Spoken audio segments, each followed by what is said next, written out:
Alright guys, welcome to today's workout. So today is a kettlebell session. It's not an exceedingly strenuous one. We're going to try and take it slow, a little bit like the bodyweight one that we've done in the last couple of days, where everything is slow and purposeful. So you're going to get yourself one pair of kettlebells. Now I've chosen to go with a pair of 20s because it's something that I want to work on as far as upper body strength, particularly on my left side.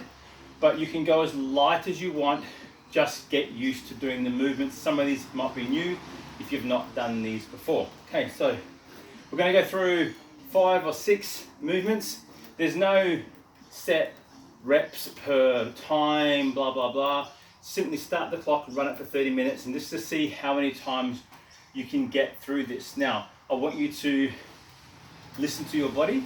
So where you fatigue on something, then I don't want you to push it any further, not with the kettlebell, particularly not with the overhead movements, for fear of donking on your melon. So I'm going to simply give you this guidance. We're going to try and go for 15 or 16. Now, if you feel strong, you can go for 15 or 16 on one hand, and then I want you to try to do the same thing on the other hand. Otherwise, I want you to break it down into a set of 7 each side or a set of 8 each side, subject to how you feel. But we're not going anything more than that, okay? Some of the single hand movements you will be able to do with one hand for the full 15.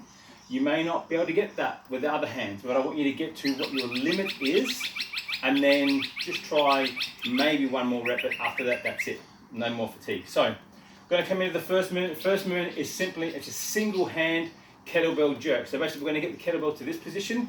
We're going to sit down into our hips. So for a lot of people this is a bit odd, but this is actually a safe movement. I'm sitting here, my glutes are engaged, my hamstrings. The weight of the kettlebell is down through the center line of my body, hence the reason for sitting back. And this is actually quite comfortable to sit in. So we're going to go from here to an overhead position. So you're going to get the kettlebell up to rack. So swing, kettlebell is in a rack. My hand is open, so I've got my open grip, and we're simply going to dip, push, dip, push, and we're going to go and get our set of reps. Now for me, I'm comfortable with these. I can go 15 right and I can also go 15 left. Movement number 2, it's a dead stop swing to a clean into an alternating reverse lunge. So what that looks like is this. And from a dead stop position, I'm going to go from here, I'm going to swing, clean it, drop, drop. Okay, so I'm cleaning it, and as I'm cleaning it, I'm dropping underneath it to my lunge, back down. So most of the movement is the clean. I'm not swinging it, I'm cleaning it in a relatively smaller arc, not necessarily straight one, but a smaller arc up into that rack position. So it's important that I get underneath the kettlebell each time. In this case, I did 8 on the right, put it down, 8 on the left.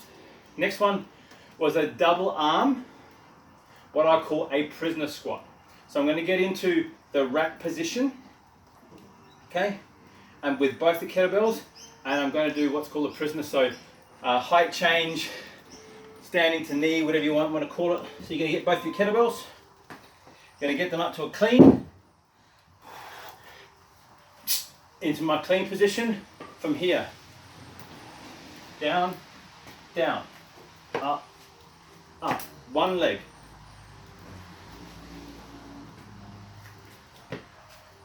two legs.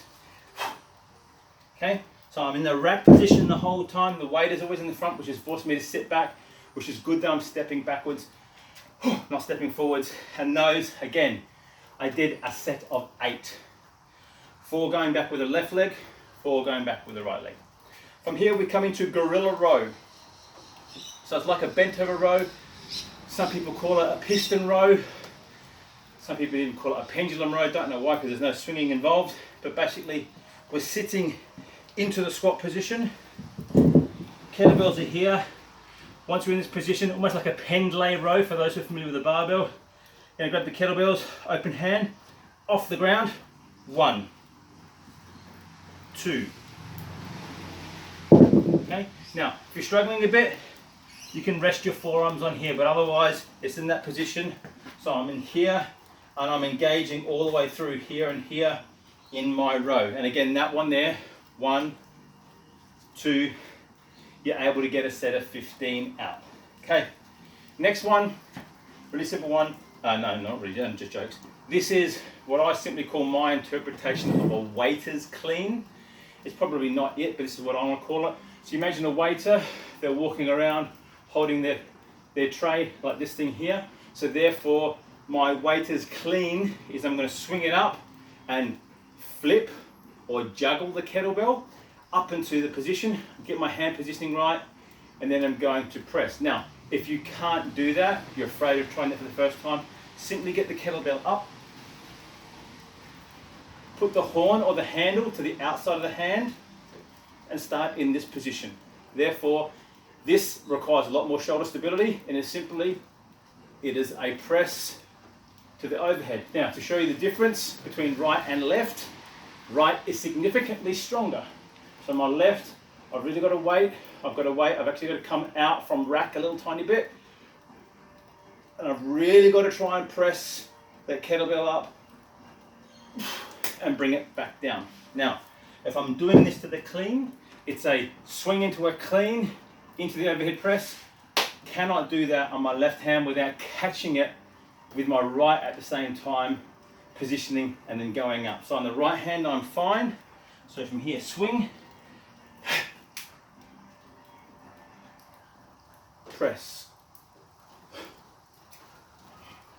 and you're catching it coming down. So how you drop it is how I'm dropping it in a north-south position, so I can actually grab it, swing it through. So that is it. That is the workout. So recap: the jerk position, so shoulder to overhead, the squat into the lunge or the clean into a lunge, the double arm prisoner lunges, prisoner squats as you might want to call them, my gorilla row or my piston row, you may also call it, then into my waiter's clean or my waiter's press. That is it. We're not talking huge volume. 15 reps in total, 15 each side if you can, particularly on some of those jerk movements, the gorilla rows. But pick a weight that you know is going to make you, let's say, tire or fatigue as you go, but have a crack, something a little bit new. It's slow, it's strength. I'll be